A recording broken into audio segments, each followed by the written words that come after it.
देखिए हम लोग कक्षा 11 रसायन विज्ञान पढ़ने जा रहे हैं।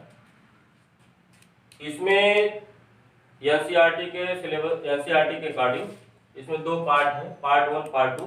हम यहाँ पार्ट 2 ले रहे हैं। पार्ट 2 में जो पाठ्यक्रम है इसमें आपको 1 2 3 4 5 6 चैप्टर दिया है। तो ये आपको पहला जो पार्ट 2 में पार्ट 1 में 7 चैप्टर दिए हैं और 7 के बाद आपको शेष चैप्टर आपको इसमें दिए हैं। जैसे आपको 8वां चैप्टर आपको है ऑक्सीकरण अपचयन अपक्रिया, 9वां चैप्टर है हाइड्रोजन, 10वां है यश ब्लॉक, 11वां है पी ब्लॉक, 12वां आपको कार्बनिक रसायन, कुछ मूलभूत सिद्धांत तकनीकें, और जो 13वां है हाइड्रोजन है। हम इसमें वैसे तो हमको यहीं से शुरू करना चाहिए, लेकिन चूंकि कक्षा 12 के भी बच्चों को भी थोड़ा सा इसी में हमको मैनेज करना है, इसलिए हम भी यहाँ से जो 12वां चैप्टर यहाँ से शुरू करेंगे। पहले इन दोनों को समाप्त कर लेंगे, कार्बनिक रसायन, कार्बनिक का वाला पार्ट, उसके बाद हम इन पे आएंगे। तो चूंकि हम कक्षा 12 का भी शुरू करने जा रहे हैं, तो कक्षा 12 के बच्चों का पता नहीं किस तरीके से उन्होंने उसमें क्या है कि आईपीएससी नाम और संकरण वगैरह से भी संबंधित उसमें कॉन्सेप्ट आएगा। तो हम चाह रहे हैं कि पहले हम इसको आपको पढ़ा दें, उसके बाद फिर हम इधर पे आते हैं। तो जो हम पहला शुरू करने जा रहे हैं यहाँ पर, इसमें पहला जो हम लोग टॉपिक लेने जा रहे हैं चैप्टर 12 से लेंगे, तो कार्बनिक रसायन, कुछ मूलभूत सिद्धांत तकनीकें।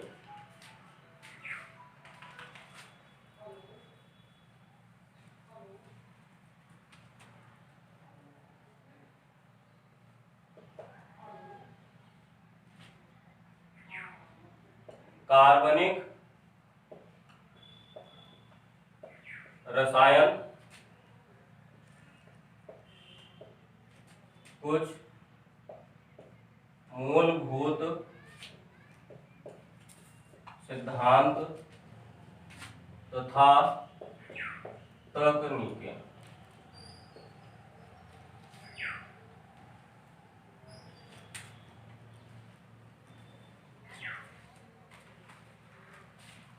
देखिए इस टॉपिक में हम पढ़ेंगे पहले कि कार्बनिक रसायन क्या है, फिर उसके बाद कार्बनिक रसायन में जो यौगिक है उनको हम कार्बनिक यौगिक बोलेंगे। कार्बनिक यौगिक क्या होता है, कार्बन की प्रॉपर्टी क्या है, उसके बाद फिर कार्बनिक यौगिक को कितने भागों में वर्गीकृत किया गया है, फिर उसके बाद फिर नामकरण पे आएंगे।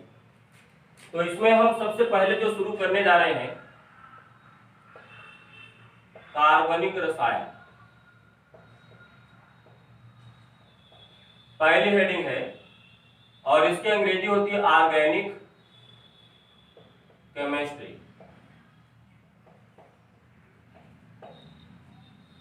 देखिए कार्बनिक रसायन में हम किसका अध्ययन करते हैं, हाइड्रोकार्बन और उसके व्युत्पन्नों का अध्ययन करते हैं। हाइड्रोकार्बन क्या होता है, हाइड्रोकार्बन, हाइड्रो मतलब हाइड्रोजन, कार्बन यानी कार्बन, यानी ऐसा कंपाउंड जो प्योर हाइड्रोजन और कार्बन से मिलकर बना है, उसको हाइड्रोकार्बन बोलेंगे। अगर इसमें किसी एक एटम के जगह पर कोई दूसरा ग्रुप रिप्लेस कर दिया जाए तो उसको बोलेगा हाइड्रोजन का हाइड्रोकार्बन व्युत्पन्न। जैसे फॉर एग्जाम्पल, अब आपको ये जो हाइड्रोकार्बन है ये खुली श्रृंखला में भी हो सकता है, बंद श्रृंखला में भी हो सकता है, जैसे एग्जाम्पल के रूप में। अब एक चीज आपको बता दें पहले, जो कार्बन की जो संयोजकता होती है वो 4 होती है। देखिए 4 कैसे है, कार्बन का जो सिंबल है, प्रतीक है, वो C है और इसका जो परमाणु क्रमांक होता है वो 6 होता है। इसका परमाणु क्रमांक 6 है। तो अगर हम इसका इलेक्ट्रॉनिक कॉन्फ़िगरेशन करें या पीडीएफ के पदों में, ये होगा 1s2 2s2 2p2। ये देखो पहली 1s ये पहली कक्षा है, 2s 2p ये दूसरी कक्षा है। तो पहली कक्षा में 2 इलेक्ट्रॉन और दूसरी कक्षा में 2 2 4 इलेक्ट्रॉन है। लेकिन इसमें होता क्या है, अगर हम इसको ऑर्बिटल के हिसाब से समझें तो हर एक ऑर्बिटल में अधिकतम कितना इलेक्ट्रॉन हो सकते हैं, 2 इलेक्ट्रॉन। तो देखिए आपको यहाँ पहली कक्षा में 2 इलेक्ट्रॉन है, 2 दिखा दिया। यहाँ 2s में भी आपको कितने इलेक्ट्रॉन है, 2 इलेक्ट्रॉन है। 2s ऑर्बिटल में आपको 2 इलेक्ट्रॉन है, पहला ये दूसरा। और 2p में, क्योंकि p में 3 ऑर्बिटल होते हैं, px py और pz, तो देखिए पहले एक एक इलेक्ट्रॉन भरे जाते हैं, ये 2px हो गया, ये 2py और ये 2pz। इन तीनों ऑर्बिटल की एनर्जी क्या होती है? सेम। इससे थोड़ा सा ज्यादा इसकी, इससे थोड़ा ज्यादा इसकी, लेकिन इन तीनों ऑर्बिटल की एनर्जी क्या होती है? सेम होती है। अब इसमें क्या है, ये भी आपको ये ग्राउंड स्टेट है। कार्बन क्या है, जब इसको हल्का सा एनर्जी अगर मिलेगी तो ये इलेक्ट्रॉन क्या होता है, ये आपको एक्साइट होकर के इस वाले ऑर्बिटल में ट्रांसफर हो जाता है। तो जब ये इलेक्ट्रॉन यहां से निकल के इस वाले ऑर्बिटल में, इसको बोलेंगे ग्राउंड स्टेट। Ground state.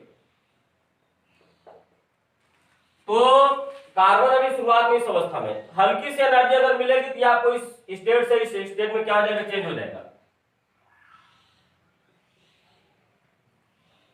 तो जब यहां से एक इलेक्ट्रॉन इसमें ट्रांसफर होगा तो यहां बचेगा एक इलेक्ट्रॉन, और यहां पर बताइए कितने इलेक्ट्रॉन हो जाएंगे? हर एक ऑर्बिटल में एक एक इलेक्ट्रॉन हो जाएगा। इसको बोलते हैं एक्साइटेशन स्टेट, उत्तेजित अवस्था। हिंदी में इसको बोलते हैं उत्तेजित अवस्था, इसको बोलते हैं मूल अवस्था। अब आप बताइए इलेक्ट्रॉन में टेंडेंसी होती क्या है? पेयर्ड होने की। देखिए ये वाला इलेक्ट्रॉन दोनों क्या है? पेयर्ड है। ये आपको पेयर्ड होने की टेंडेंसी नहीं रखेंगे, खुद पेयर्ड है। लेकिन ये सभी इलेक्ट्रॉन क्या है? ये अनपेयर्ड है, और ये पेयर्ड होने की टेंडेंसी रखेंगे।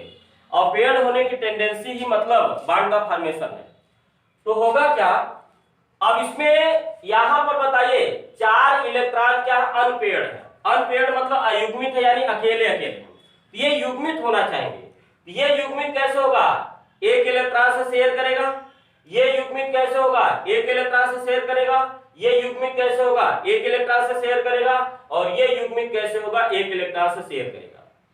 तो जब ये 4 अयुग्मित इलेक्ट्रॉन है, ये ठीक है 4 एलिमेंट से क्या करेंगे? ये शेयर करेंगे, यानी 4 बॉन्ड बनाएगा।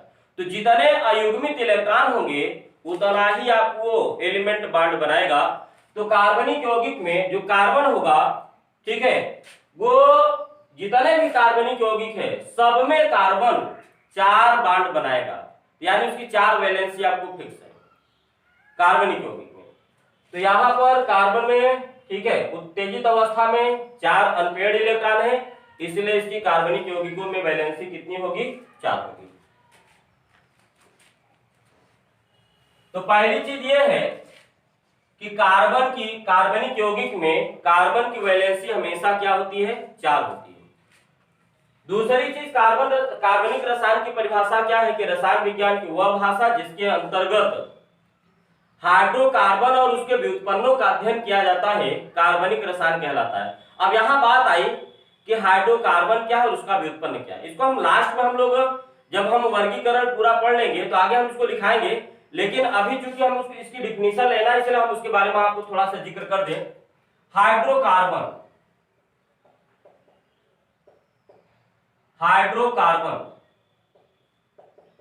तो देखिए हाइड्रोकार्बन, हाइड्रो मतलब हाइड्रोजन, कार्बन यानी ऐसा कंपाउंड जिसमें केवल हाइड्रोजन और कार्बन हो। जैसे फॉर एग्जांपल CH3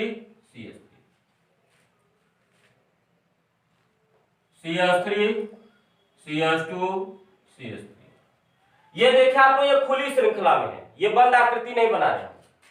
जैसे ये देखिए CH2 CH2 CH2, या ये देखिए CH2 CH2 CH2 CH2 CH2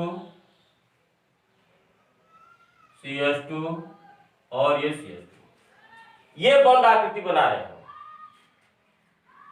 मान लिया आपको इस तरीके से CH CH CH CH CH CH और ये, और अल्टरनेट क्रम में आपको ये डबल बॉन्ड लेना है। देखिए ये जितने भी आपको कंपाउंड आपको दिखाए जा रहे हैं सब में केवल हाइड्रोजन और कार्बन है। देखिए इसमें भी केवल कार्बन और केवल हाइड्रोजन है, सब में केवल कार्बन और हाइड्रोजन है। ये आपको हाइड्रोकार्बन हो गया। अब इसके व्युत्पन्न पर आते हैं। हाइड्रोकार्बन व्युत्पन्न, हाइड्रोकार्बन कार्बन व्युत्पन्न। व्युत्पन्न का मतलब जो उत्पन्न होते हैं, यानी ऐसे आपको कंपाउंड जो हाइड्रोकार्बन से उत्पन्न होते हैं उनको हम क्या बोलेंगे, हाइड्रोकार्बन व्युत्पन्न। जैसे फॉर एग्जाम्पल मान लिया पहला ही हमने ले लिया CH3 अगर हम इसको एक्सपेंड करें तो यहां पर देखिए दो कार्बन है, दोनों के बीच में सिंगल बॉन्ड है और एक एक हाइड्रोजन यहां पर जुड़े हैं। तो देखिए CH3 यानी 3 हाइड्रोजन, ये 3 हाइड्रोजन पहले कार्बन से जुड़े हैं, दूसरे कार्बन से आपको एक एक यानी 3 हाइड्रोजन जुड़े हैं। अगर हम क्या करें, इस वाले इनमें से किसी एक हाइड्रोजन को रिप्लेस करके कोई ग्रुप लगा दें, Cl लगा दें, Br लगा दें, क्लोरीन, NO2, NH2, COH कुछ भी लगा दें, तो मान लिया हम इसको हटाकर इसके जगह पर हमने क्या रिप्लेस कर दिया, OH रिप्लेस कर दिया, तो आपको ये हो जाएगा CH3 CH2 OH, यानी 3 हाइड्रोजन है, साथ में लिख दिया, एक कार्बन है और उससे जुड़े 3 हाइड्रोजन है तो CH3 हो गया। ये कार्बन कार्बन के बीच में एक सिंगल बॉन्ड है, सिंगल बॉन्ड लगा दिया, ये एक सिंगल कार्बन है, इससे 2 जुड़े हाइड्रोजन है और इस हाइड्रोजन के जगह हमने OH ग्रुप लगा दिया।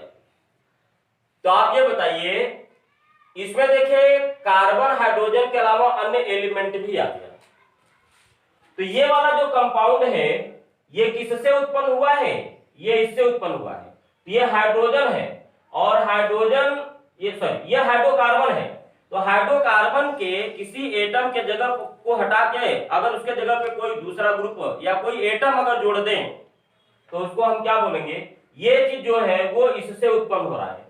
ये जो आपको कंपाउंड है वो हाइड्रोकार्बन से उत्पन्न हो रहा है, इसलिए ये क्या हो गया, ये हाइड्रोकार्बन का व्युत्पन्न हो गया। व्युत्पन्न मतलब जो उत्पन्न होता है। तो हाइड्रोकार्बन में केवल कार्बन और हाइड्रोजन होते हैं, जबकि हाइड्रोकार्बन व्युत्पन्न में कार्बन हाइड्रोजन के अलावा कुछ अन्य एलिमेंट भी हो सकते हैं। तो वो क्या क्या एलिमेंट होंगे उसको हम आगे ले रहे हैं। ये आपको हुआ कि हाइड्रोकार्बन क्या होता है, हाइड्रोकार्बन व्युत्पन्न क्या है, इस पर हम डिटेल में आगे चर्चा करेंगे। तो हम इसकी परिभाषा पर आ रहे हैं।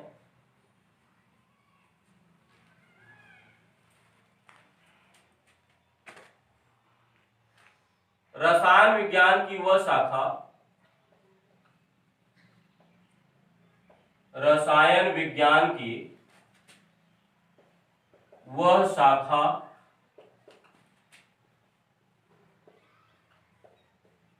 जिसके अंतर्गत हाइड्रोकार्बन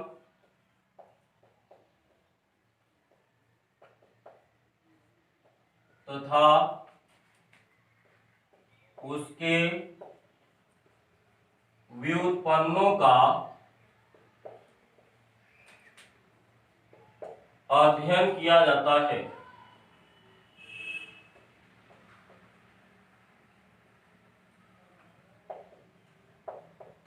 तो रसायन विज्ञान की वह शाखा जिसके अंतर्गत हाइड्रोकार्बन तथा उसके व्युत्पन्नों का अध्ययन किया जाता है, कार्बनिक रसायन कहलाता है। अब इसके बाद हम लोग पढ़ेंगे कार्बनिक यौगिक।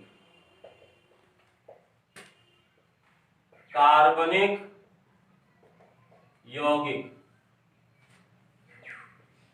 Organic compound.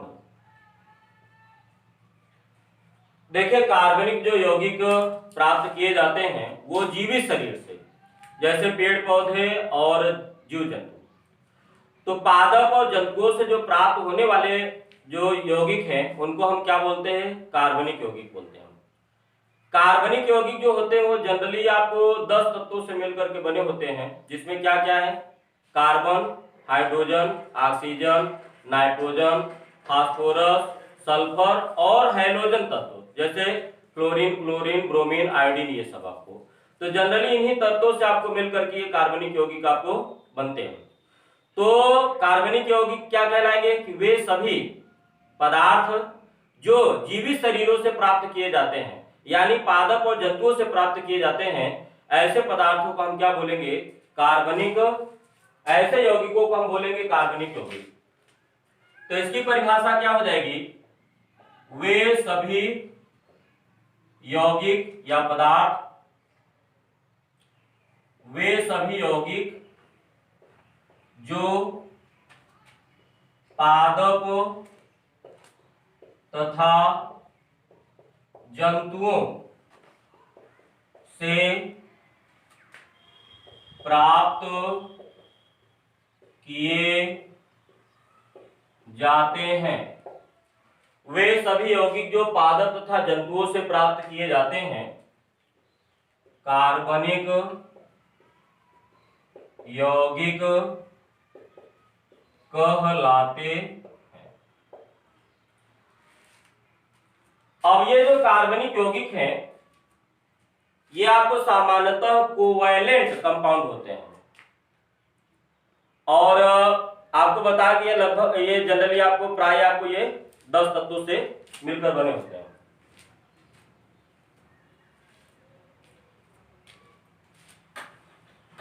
तो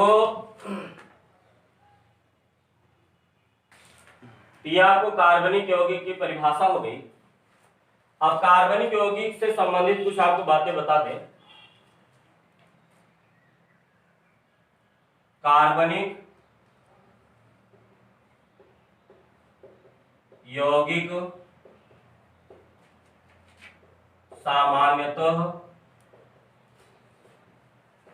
10 तत्वों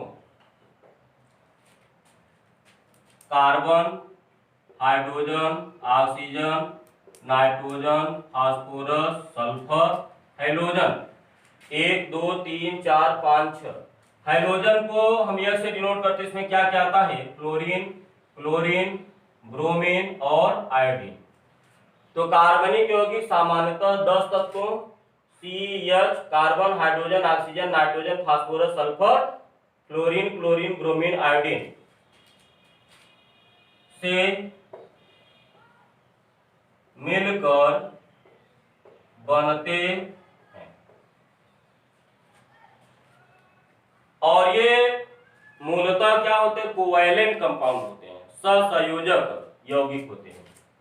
तो कार्बनिक यौगिक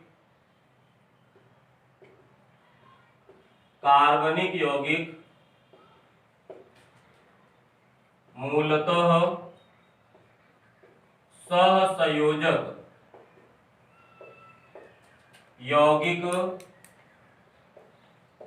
होते हैं। जैसा अगर आपसे कहा जाए KCl पूछ लिया जाए, ऐसा ना समझे कि जिसमें जिसमें कार्बन है सब आपको कार्बनिक होगा, कार्बनिक होगी।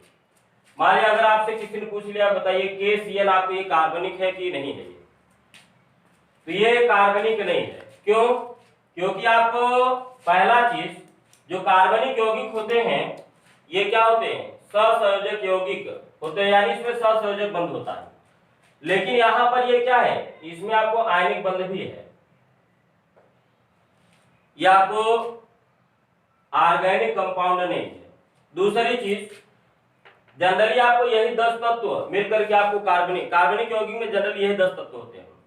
अब आप बताइए इसमें के भी आपको आ गया, यानी मेटल नहीं होते, जनरली आपको नॉन मेटल ही आपको होते हैं। तो आपको ये क्या होगा? ये मेटल हो गया, है ना? तो आपको ये ऑर्गेनिक कंपाउंड नहीं है। जैसे अगर हम के जगह HCl ले तो देखें यहां पर ये सभी आपको बांड, ये बांड क्या है? ये कोवैलेंट बांड है। अब इसमें देखिए ये सभी एलिमेंट आपको इसमें आ गए, तो आपको ये क्या है? ये कार्बनिक यौगिक